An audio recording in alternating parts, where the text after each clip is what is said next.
Assalamualaikum warahmatullahi wabarakatuh. Waalaikumsalam warahmatullahi wabarakatuh.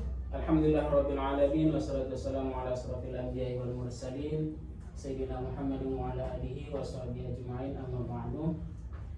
Saudara-saudara yang berbahagia, pada kesempatan hari ini kita akan melanjutkan pembahasan materi kita, yaitu tentang konsep landasan hukum, atau ini menganalisis landasan pengembangan kurikulum.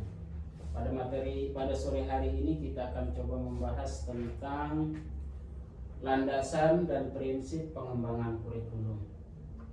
Nah, untuk memahami tentang landasan dan prinsip pengembangan kurikulum, nanti saudara bisa lihat video yang saya tampilkan ya. Silakan nanti apa yang mau ditanyakan bisa ditanyakan nanti. Nah, ini videonya ya, silakan dilihat. Aku bukan sekadar dokumen, aku berdiri di atas landasan filosofis, psikologis, sosiologis, iptek, dan yuridis. Jika salah satu pilar rapuh, arah pendidikan bisa kehilangan keseimbangan.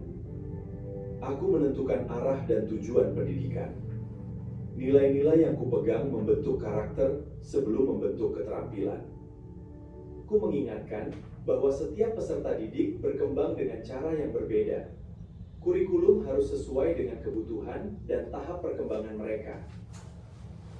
Aku memastikan pendidikan tetap relevan dengan kebutuhan masyarakat. Sekolah tidak boleh terpisah dari kehidupan nyata. Aku memastikan kurikulum tidak tertinggal oleh zaman. Ilmu pengetahuan teknologi terus berkembang, dan pendidikan harus ikut peserta didik bisa kesulitan menghadapi tantangan dunia modern. Aku menjaga kurikulum tetap sesuai aturan. Tanpa dasar hukum yang kuat, pelaksanaan pendidikan dapat kehilangan arah dan kepastian. Oke.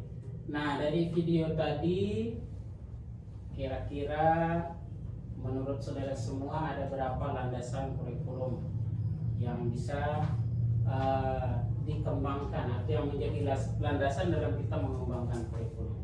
Kalau melihat video yang tadi, ada yang tahu? Ada berapa landasannya? 5. Ada? 5. Ada 6 ya? 6. Ada 6. Yang pertama tadi itu adalah landasan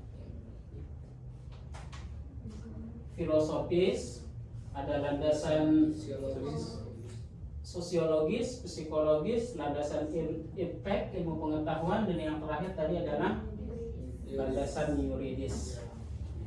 Nah, ini adalah landasan-landasan yang harus ada ketika kita mengembangkan sebuah kurikulum. Nah, pertanyaannya sekarang, apa yang terjadi jika kurikulum punya aturan tapi tidak punya filosofi? Punya aturan tapi tidak punya filosofi.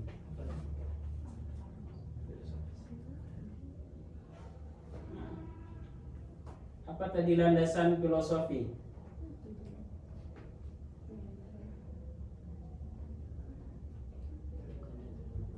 Landasan filosofi, mari kita lihatnya. Ku menentukan arah dan tujuan pendidikan. Cara yang berbeda. Kurikulum, arah pendidikan bisa kehilangan Ku menentukan arah. Ini landasan filosofisnya. Apa itu landasan filosofis itu? Coba dengarkan video ini ya. Nilai-nilai yang kupegang membentuk karakter sebelum membentuk keterampilan. Nilai-nilai yang kupegang, yang pertama adalah dia membentuk karakter dulu, baru dia membentuk sebuah keterampilan. Nah, cuma nanti kan ada permasalahan di sini. Apa yang terjadi jika seandainya kurikulum punya aturan tapi tidak punya filosofi? Kalau kita berlandaskan tadi pada landasan filosofisnya, ada yang bisa jawab mungkin? Landasan filosofis tadi itu dia mengatakan bahwa dia membentuk karakter dulu, baru dia membentuk keterampilan. Nah, kalau sebuah kurikulum hanya punya aturan tapi tidak punya filosofis, apa yang terjadi kira-kira? Kurikulumnya kayak gimana? Apakah bagus? Kurang menarik ya. Nah, kurikulum kita yang terkenal sekarang itu apa sih? Yang dipakai sekarang? KBC ya. Kurikulum berbasis cinta. Banyak kurikulumnya. Nah, seandainya KBC ini sekarang hanya aturannya sekian lembar, misalnya 100-200 lembar, tapi filosofinya tidak ada, kira-kira menurut saudara kurikulum itu akan seperti apa dia?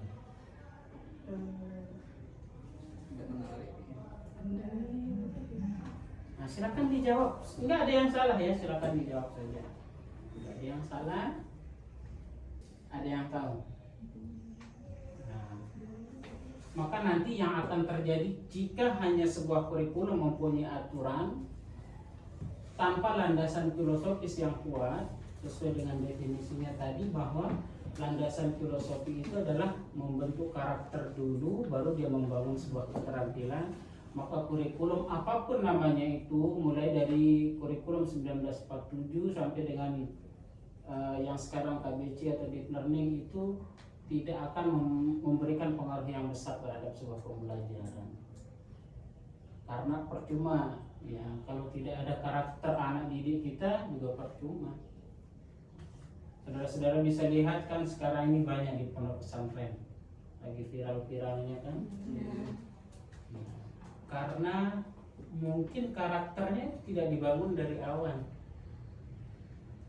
atau mungkin penerapan kurikulumnya itu masih belum sempurna oleh pengelola pendidikan, misalnya di sekolah dan sebagainya.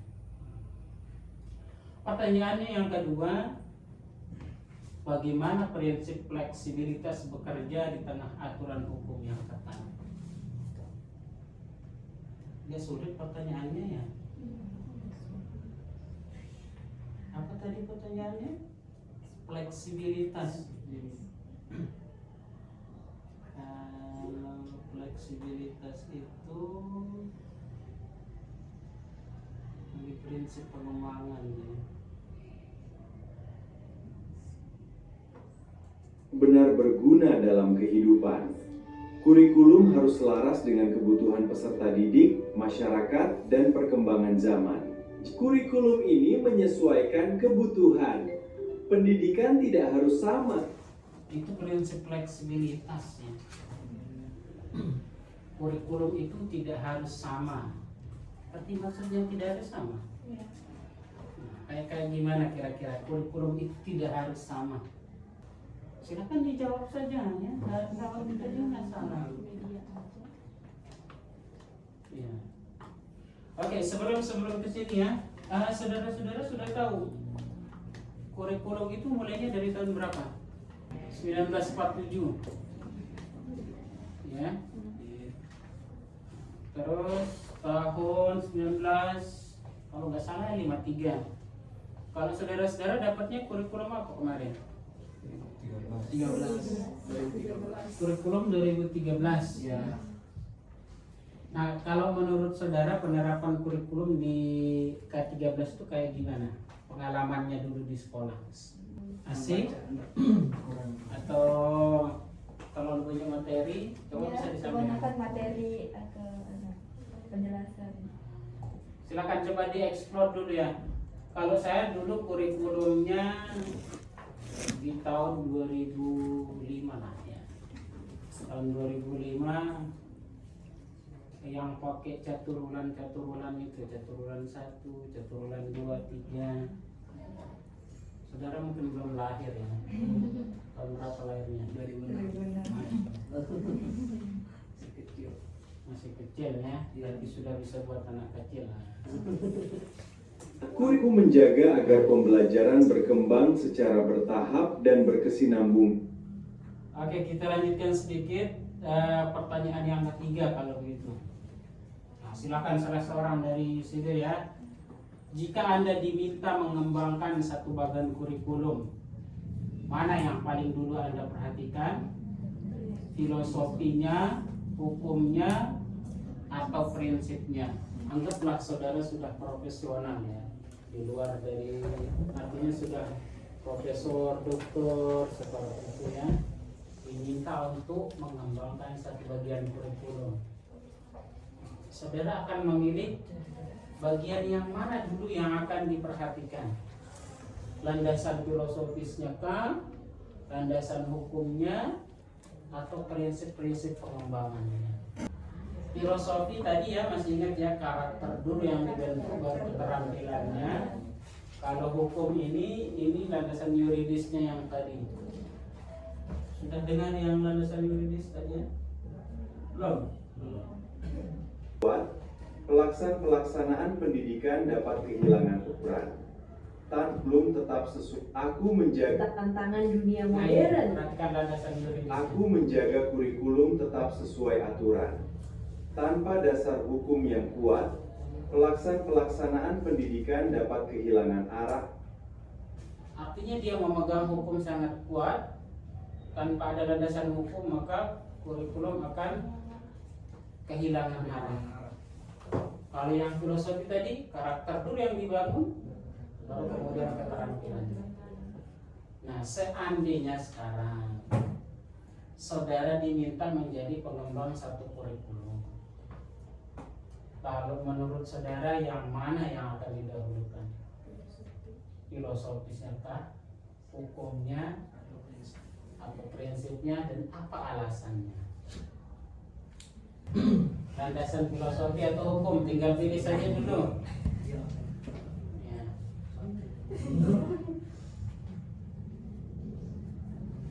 Mau filosofi atau hukumnya yang akan dikembangkan lebih dahulu? Silakan angkat tangan. Satu cewek, ya silakan. Sebut namanya dan pilih mana, apa alasannya kira-kira. Kenapa nama saya Selamat Berhenti? Menurut saya yang paling penting itu yang pertama itu filosofi, karena dia di sana kan karakter dan memiliki keterampilan. Karena karakter itu butuh diajarkan untuk anak-anak untuk ke depannya itu Pak. Dan seperti apa, karena untuk masa depannya. Iya Pak. Berarti Dulu karakternya. saudara lebih memilih yang didahulukan untuk dikembangkan adalah landasan filosofinya, karena saya lebih suka membangun karakter orang ya, ketimbang dia mempunyai keterampilan. Nah, kalau yang cowok coba sekarang.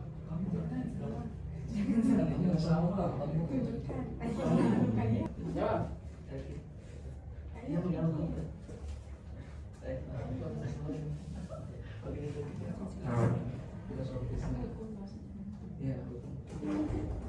Oke, kalau begitu begini aja. Tadi kan temannya menjawab, kalau saya lebih suka saya membangun karakter peserta didik terlebih dahulu daripada saya memberikan keterampilannya. Nah, bagaimana kalau kurikulum itu dia landasan hukumnya tidak kuat? Bagaimana kita akan membentuk karakternya? Kira-kira kalau pertanyaannya seperti itu, apakah yang akan didahulukan, lalu kemudian apakah yang didahulukan adalah landasan hukumnya, lalu kemudian landasan psikologisnya, landasan sosiologisnya, dan sebagainya. Kira-kira kalau pertanyaannya dibalas seperti itu, boleh berpendapat. Kalau saya ya tetap harus karakter dulu yang saya bangun, baru saya akan membangun keterampilan anak. Kalau saya tidak, hukumnya saya perkuat dulu supaya saya bisa membuat hukumnya dulu, baru saya bisa membentuk karakter yang kuat. Ya, oke, saudara-saudara semua, mungkin untuk pertemuan kita pada sore hari ini kita cukupkan sampai di sini. Terima kasih atas perhatian saudara semua. Semoga presentasi ini memberikan wawasan berharga ke akademik kita ya, akademik saudara dan akademik kita semua. Terima kasih. Insya Allah minggu depan kita lanjutkan lagi. Saya akhiri dengan ucapan Assalamualaikum warahmatullahi wabarakatuh.